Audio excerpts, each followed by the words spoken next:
ओम श्री वेद पुरुषाय नमः। नमस्कार। क्लास नंबर 379 श्रीमद् भगवद गीता जी शंकराचार्य जी के भाष्य के अनुसार आरंभ किया जाता है। ओम श्री सीता रामचंद्राभ्यां नमः। नमो गुरुभ्यः। ओम अथ काल देवता श्री संवत् 2081 माघ कृष्ण पक्षः द्वादशी रविवारः ज्येष्ठा नक्षत्रम् उत्तरायणं शिशिर ऋतुः। ओम तत्सत् श्री शंकराचार्याय गुरवे नमः। तस्मादसक्तः सततं कार्यं कर्म समाचर असक्तो ह्याचरन् कर्म परम् आप्नोति पूरुषः। अध्याय नंबर 3 और श्लोक नंबर 19। पुस्तक है गीता प्रेस गोरखपुर, बुक नंबर 10, शंकराचार्य जी के भाष्य वाली पुस्तक। अच्छा जी, तो पिछले 2-3 कक्षाओं में हमने भगवान जैमिनी जी के धर्म सूत्रों को देखा। उनका उद्देश्य ये था कि हम जानें कि ये जो धर्म शब्द है, इसका जब वेद इसको प्रयोग करते हैं तो इसका क्या अर्थ है, और जब हम लौकिक भाषा में इसका प्रयोग करते हैं तो उसका क्या अर्थ है। हम दोनों के बीच में इतना भेद, पृथ्वी और आकाश का भेद ही नहीं समझ पा रहे। तो हमने क्या पाया कि जो साइंस है उसको आजकल हम सब कुछ मान रहे हैं। वो क्या विद्या है साइंस? साइंस जो है वो प्रत्यक्ष, केवल प्रत्यक्ष की विद्या है। प्रत्यक्ष माने डायरेक्ट ऑब्जर्वेशन और इन्फ्रेंस, और उसी से वो कॉज और इफेक्ट, कारण और कार्य को जानते हैं। और वो कहते हैं कि इसी कॉज इफेक्ट के कारण ही जीव की उत्पत्ति होती है। हम सब इस परिणाम, इस ट्रांसफॉर्मेशन के द्वारा उत्पन्न हुए हैं, और हम कुछ देर के लिए रहते हैं और चले जाते हैं।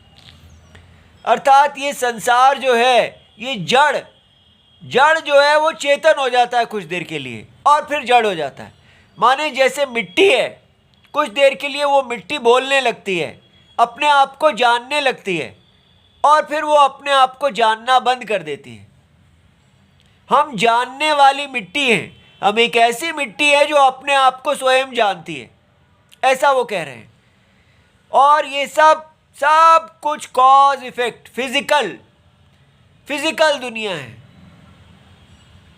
और वेद जो हमें दृष्टि देते हैं वो इस सारे को कहते हैं कि ये जो है, ऐसा मानना कि ये सारी दुनिया फिजिकल है, ये ठीक नहीं है। क्योंकि फिजिकल माने दृश्य, इंद्रियों का विषय। ये सारी दुनिया इंद्रियों का विषय ही नहीं है।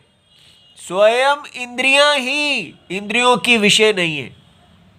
इंद्रियां ही इंद्रियों के द्वारा नहीं जानी जाती। देखो, ये सारी इंद्रियों के विषयों को जानने वाली जो इंद्रियां हैं, आप इंद्रियों को आई बॉल्स इत्यादि मत समझिए। आई बॉल्स तो फिजिकल हैं। आई बॉल के अंदर नॉन फिजिकल, ना दृश्य, जो दृश्य नहीं है, जो देखने वाला करण है, वो भी फिजिकल नहीं है। इसलिए उसके लिए यहां शब्द सूक्ष्म प्रयोग किया जाता है, स्थूल और सूक्ष्म। लेकिन साइंस के पास सूक्ष्म नाम का कोई अनुभव ही नहीं है। वो सारी दुनिया को एक मानते हैं। इसलिए साइंस कितनी छोटी है, तो सूक्ष्म इंद्रियां जो हैं, जो फिजिकल नहीं है, इसका मतलब इंद्रियां देश और काल के अंदर भी नहीं है। ये फिजिकल जगत देश और काल के अंदर होता है, लेकिन इंद्रियां जो हैं वो देश और काल को भी जानने वाली हैं। उन इंद्रियों को मन जानता है, मन को बुद्धि जानती है और बुद्धि को परमात्मा जानता है। ये सब जो है ये साइंस जानती ही नहीं। अब धर्म क्या है? धर्म हमको ये बता रहे हैं कि ये जो स्थूल दुनिया आपको दिखती है ये कहाँ से आई? साइंस तो कह रही है एक टाइम है, पीछे से काल की रेखा चलती आ रही है, उसी में बस ये बदल रहा है, बस ये बदलता ही रहेगा। लेकिन हमें यहाँ बताया जा रहा है कि नहीं, हर व्यक्ति अपनी दुनिया को अपने कर्मों से निर्माण कर रहा है। ये जो कॉज इफेक्ट हो रहा है ये हर व्यक्ति के लिए अपने अपने कर्मों से निर्माण होता है। और कर्म का मतलब है कि ये यहाँ पर जो दुनिया, ये जो कॉज इफेक्ट की दुनिया दिख रही है ये एक यज्ञमय पुरुष है। सो ये साइंस बिल्कुल नहीं जानती है कि ये जो यज्ञमय पुरुष, हम इस सारी दुनिया को फिजिकल नहीं चेतन पुरुष मानते हैं। हम कहते हैं कि चेतन में से अचेतन आता है। मिट्टी चेतन नहीं हो जाती, चेतन के अंदर अचेतन शरीर आता है। चेतन मूल है। वो लोग कह रहे हैं नहीं, अचेतन जड़ जो है ये जड़ दुनिया मूल है। साइंस के अनुसार ये दुनिया जो है ये हाइड्रोजन, कार्बन इत्यादि की बनी हुई है और वही हाइड्रोजन कार्बन चेतन हो जाते हैं। इसलिए चेतना आती जाती है, लेकिन मूलतः हम जड़ हैं। लेकिन हमारे यहाँ पर बताया जा रहा है नहीं, चेतना मूल है, फंडामेंटल चेतना है और चेतना के अंदर यह अचेतन शरीर आता है। तो ये जो दुनिया हम देख रहे हैं ये सारा दुनिया एक चेतन पुरुष है, चेतना से व्याप्त, चेतना मूल है और उसने एक शरीर को पहन रखा है और उस शरीर के अंदर हम अनंत जीव हैं। ये देखिए, और हर जीव इस प्रकार एक स्थान में जन्म लेता है। उस स्थान को धर्म स्थान कहते हैं, यज्ञ स्थान कहते हैं। इसलिए ब्राह्मण, क्षत्रिय, वैश्य, शूद्र बहुत ही महत्वपूर्ण हो जाते हैं। ये जो वर्ण हैं ये ढांचा खड़ा करते हैं धर्म का और इनके साथ सारी सृष्टि जुड़ी हुई है।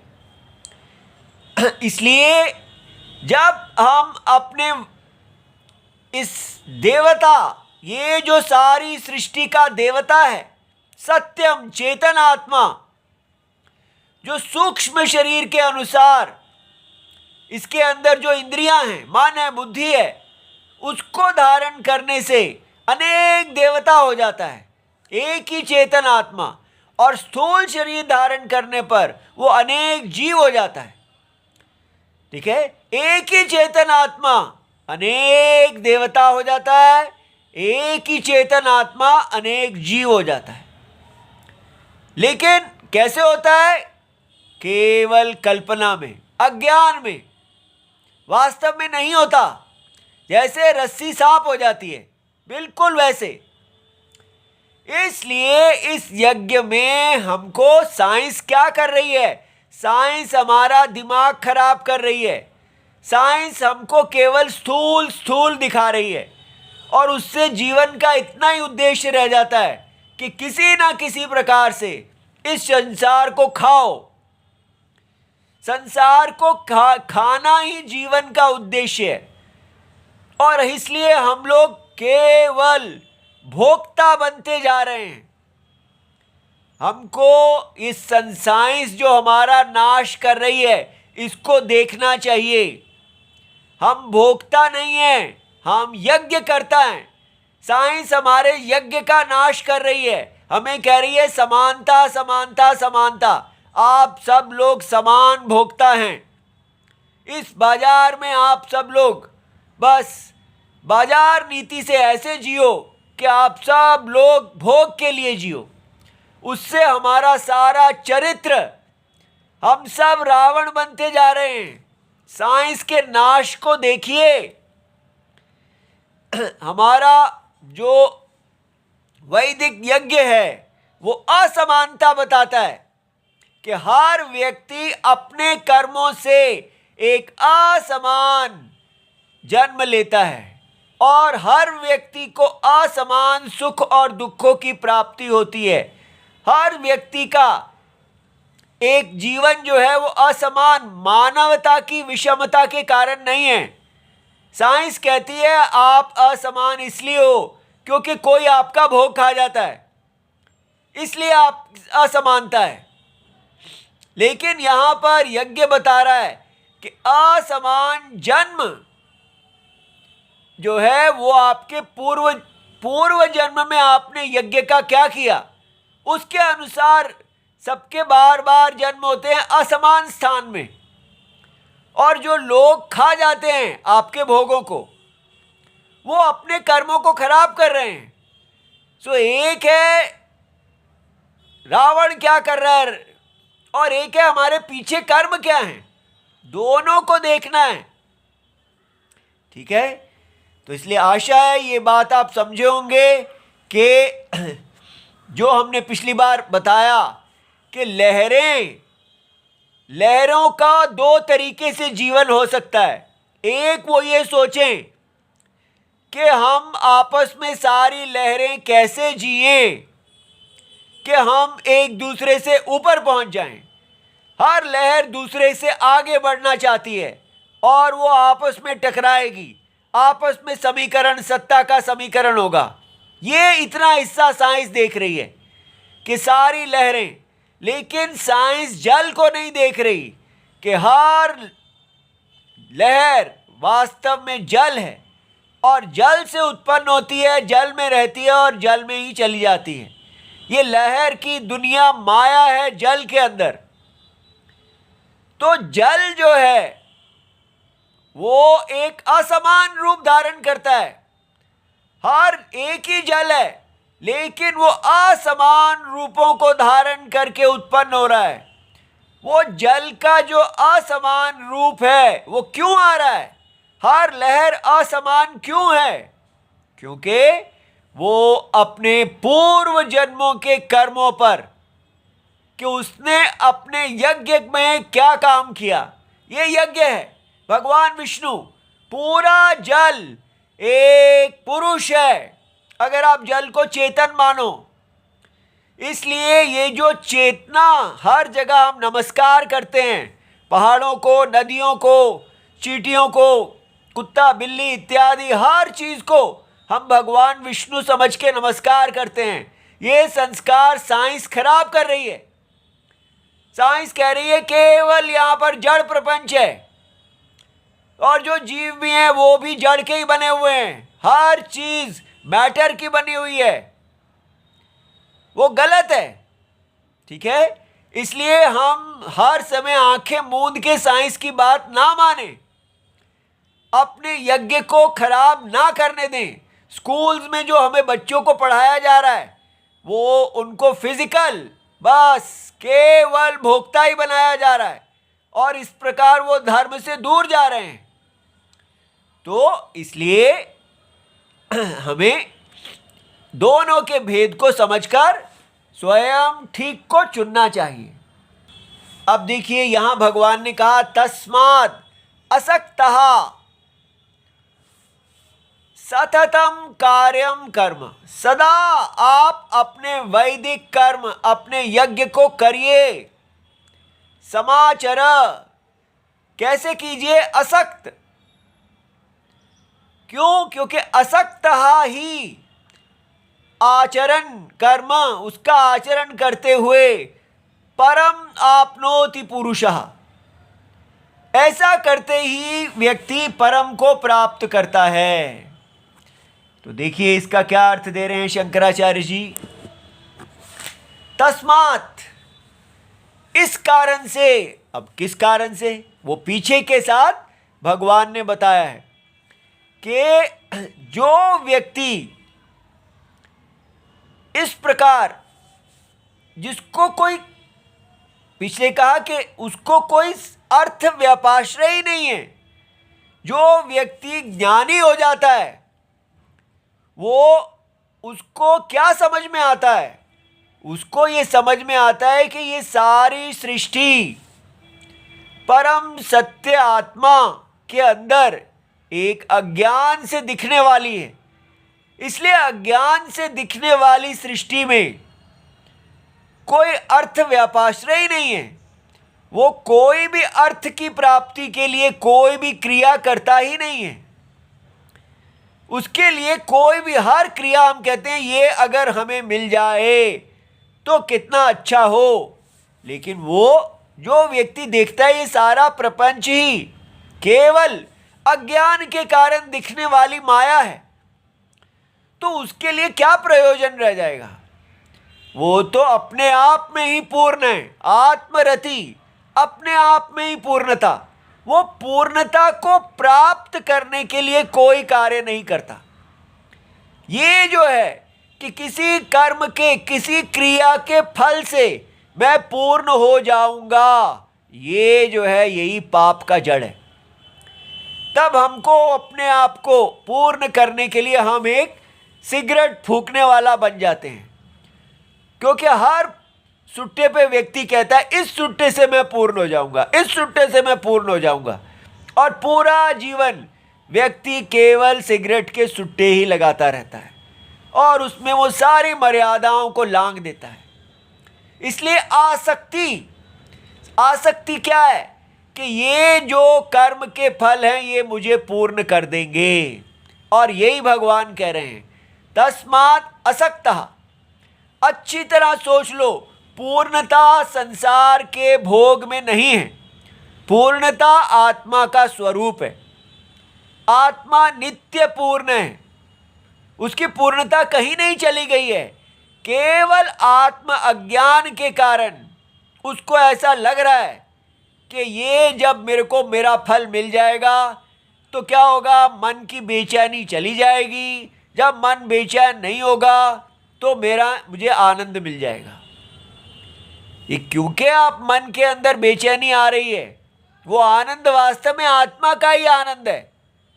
इसलिए देखना है कि आत्मा तो नित्य साक्षी है। साक्षी जब मन बेचैन है तब भी साक्षी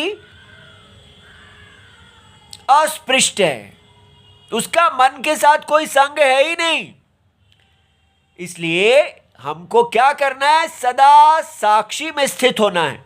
साक्षी भगवान नारायण हैं, उनकी शरण लेके जैसे भगवान नारायण इस पूरी माया सृष्टि में रहते हुए भी सदा पूर्ण रहते हैं, उसी प्रकार हमको भी सदा पूर्ण रहना है।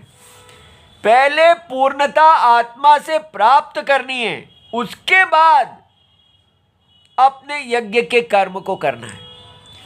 यज्ञ के कर्म को भी पूर्णता के लिए नहीं करना, ये बहुत सबसे बड़ी चीज है कि पूर्णता मेरे लिए कर्म फल नहीं होनी चाहिए।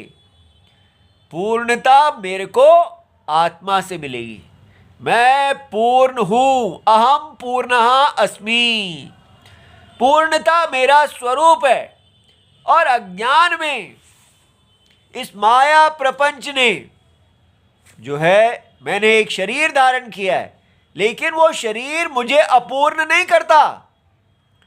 वो शरीर अपूर्ण है लेकिन उसकी आत्मा पूर्ण है। ठीक है, जैसे किसी बड़ी गाड़ी में बैठने से आप बड़े नहीं हो जाते और छोटी गाड़ी में बैठने से आप छोटे नहीं हो जाते।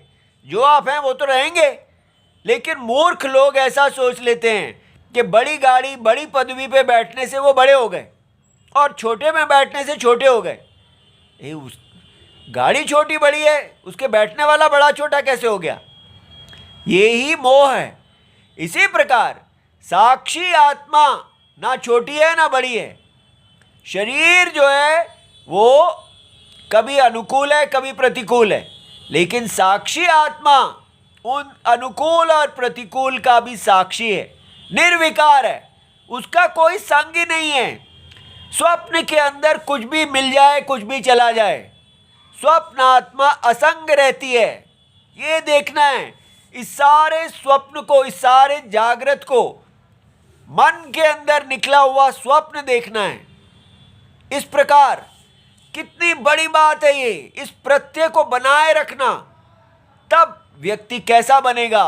तस्मात् असक्तः, पूरी तरह शक्ति अर्थात फल के ऊपर आश्रितता आप छोड़ दीजिए। कोई भी आपके सामने प्रलोभन आए, आप उसमें यही देखेंगे कि स्वप्न के प्रलोभनों से आत्मा को क्या लेना देना। कोई स्त्री हो, धन हो, कुछ भी हो, ऐसी चीजें जिसके लिए, जिनको देखते ही हम लोग अपना सारा स्वाभिमान खो जाते हैं, एक कुत्ते जैसे बन जाते हैं और जिह्वा से लार टपकाने लगते हैं। लेकिन ये बल कि मैं इस सारे स्वप्न की आत्मा हूं, मैं इस स्वप्न के अंदर नहीं हूं, ये स्वप्न मेरे अंदर है, ऐसा ये सारे नाम रूप मेरे अंदर परमात्मा में कल्पना है। इस प्रकार देखते हुए असक्तः, पूरी तरह असक्त हो जाए। असक्त माने संग वर्जिता, कोई संग है ही नहीं। ठीक है, ये कभी सारी परिस्थितियां अनुकूल हो जाएंगी, कभी प्रतिकूल हो जाएंगी, कोई बात नहीं, ये इनका स्वभाव है। क्यों होंगी ये प्रतिकूल और अनुकूल? जो आपने पूर्व जन्म के कर्म किए हैं, पहले जो बीज बोए हैं उसके अनुसार से अनुकूल और प्रतिकूल होंगी। लेकिन अगर हम साइंस से चलेंगे तो हमको हर समय इस संसार को अपने अनुकूल बनाने के लिए पागल की तरह लगे रहना है। लेकिन यहां पर हमको इस संसार की अनुकूलता और प्रतिकूलता, मान अपमान, लाभ हानि, जय पराजय, हर चीज से असंग कर दिया जाता है कि ये संसार में आपको कुछ भी प्राप्त नहीं करना। तो अगर कुछ प्राप्ति नहीं करना तो फिर हाँ, तब आपका कोई संग नहीं है, आप पूर्ण हैं भगवान की तरह। जैसे भगवान को इस संसार से कुछ प्राप्त नहीं करना, यही फर्क है, भेद है ईसाइयों और इस्लाम के गॉड में और हमारा यहाँ। वहाँ उनको अपने अनुयायियों से अपना साम्राज्य स्थापित करवाना है। वो कहते हैं कि शैतान को हराओ, मुझे जिताओ। लेकिन यहाँ ऐसा कुछ नहीं है। सत्यम पहले ही सारे जगत के सत्यम है। ठीक है, इसलिए इस सत्य के अंदर जो स्वप्न दिखता है उसमें यज्ञ है, काल्पनिक यज्ञ, जिसमें अगर हम इंद्रियों का वश में आ जाते हैं तो संग क्या है कि मैं इंद्रियों के भोगों से तृप्त होता हूं। बस ये जो अविवेक मोह है कि ये संसार की उपलब्धियां मेरे को बड़ा करती हैं और यहाँ की जो हानियां हैं वो मुझे छोटा कर देती हैं। नहीं, ना मैं बड़ा होता हूं ना मैं छोटा होता हूं, मैं सत्य हूं। और सत्य माया से बड़ा छोटा नहीं होता। जैसे जादूगर है, उसको अपने जादू का कोई प्रभाव नहीं होता। लेकिन जो व्यक्ति जादू को नहीं जानता वो आंखें खोल के देखता है, वो कहता है ये क्या हो रहा है। लेकिन जादूगर हंसता रहता है। क्यों? क्योंकि वो जानता है कि वो जादू से बड़ा है। जादू उसको मोहित नहीं करता, लेकिन देखने वाले सब मोहित हो जाते हैं। इसी प्रकार हमें भगवान की शरण लेनी है, जगत की आत्मा की शरण लेते हुए उनकी दृष्टि से देखना है, ज्ञान दृष्टि से उसमें बने रहना है। ये जगत बार बार हमको मोहित करेगा, लेकिन राम जी की शरण, हे राम सदा राम जी जगत की आत्मा में बने हुए असंग। इसलिए ये नहीं होगा कि शरण में आते ही सब काम आपके होते जाएंगे। कभी रेड लाइट आएगी, कभी ग्रीन लाइट आएगी, कभी रास्ते रुक जाएंगे, कभी खुल जाएंगे। उससे आपको कोई फर्क नहीं पड़ता। आपका कोई आश्रय है ही नहीं यहाँ पर। रेड लाइट आ जाए तो रुक जाओ, ग्रीन लाइट आ जाए तो चल पड़ो। बस जो भी परिस्थिति हो आप अपनी आहुति डालो। जैसे नदी है जो सागर की तरफ जाती है, कभी कभी रास्ते में डैम बन जाता है, कभी कभी मार्ग में नदी के बड़े बड़े चट्टाने, बड़े बड़े पर्वत गिर जाते हैं, तो कभी वो उसका प्रवाह रुक जाता है, कभी वो वहाँ पर एक तड़ाग बन जाती है, लेक बन जाती है, कभी कुछ होता है, लेकिन वो सागर की तरफ की को भूलती नहीं है और चलती चलती गंगोत्री से गंगा सागर तक पहुँच ही जाती है। इसी प्रकार सदा अंतरात्मा को देखते हुए व्यक्ति अपने जो स्वधर्म है उसको करे। इसलिए सततम सर्वदा कार्यम, हर परिस्थिति में अपने नित्य कर्म को वो करे, अपने यज्ञ का पालन करे। समाचर निर्वर्तय, सदा उसको पालन करे। याद रहे नित्य कर्म की बात हो रही है, यज्ञ के नित्य कर्म की। ब्राह्मण क्षत्रिय वैश्य शूद्र को जो जो कार्य दिया गया वो करें और बाकी सब उनके साथ जुड़ें, सदा भगवान की आराधना करें।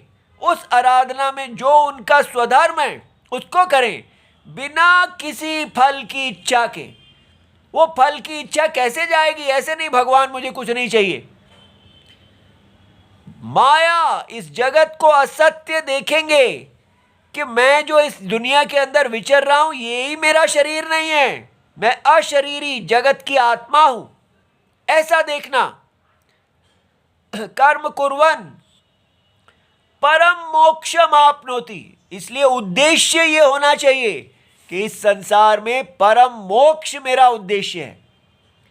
मैं यहां पर जीतने हारने के लिए नहीं आया, ना मैं कोई कर्म करने के लिए आया हूं। लोग कहते हैं भगवान हमको जन्म देते हैं कुछ कार्य कराने के लिए हमसे, हम वो कार्य कर रहे हैं। ये ऐसा कुछ नहीं है।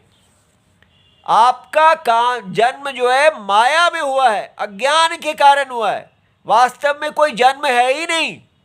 इसलिए भगवान को आपसे कुछ नहीं करवाना। आप अज्ञान में अपने कर्मों के अनुसार एक यज्ञ स्थान में जन्म लेते हैं।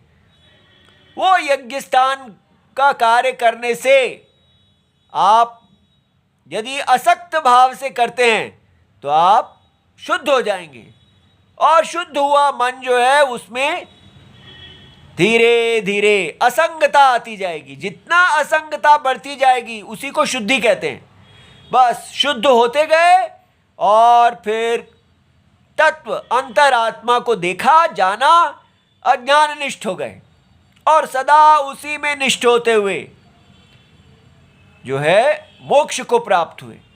ये हमारा देश है। इसलिए मोक्षम प्राप्नोति पुरुषः, कैसे, क्या मिल जाता है सततम कर्म करने से? सत्व शुद्धि द्वारेण इत्यर्थः। इसलिए जैसे जैसे अंतःकरण की शुद्धि होती रहेगी, अंतःकरण अपने आप ही तृष्णा शून्य होता जाएगा, तब वो ज्ञान को प्राप्त करने के योग्य होता जाएगा।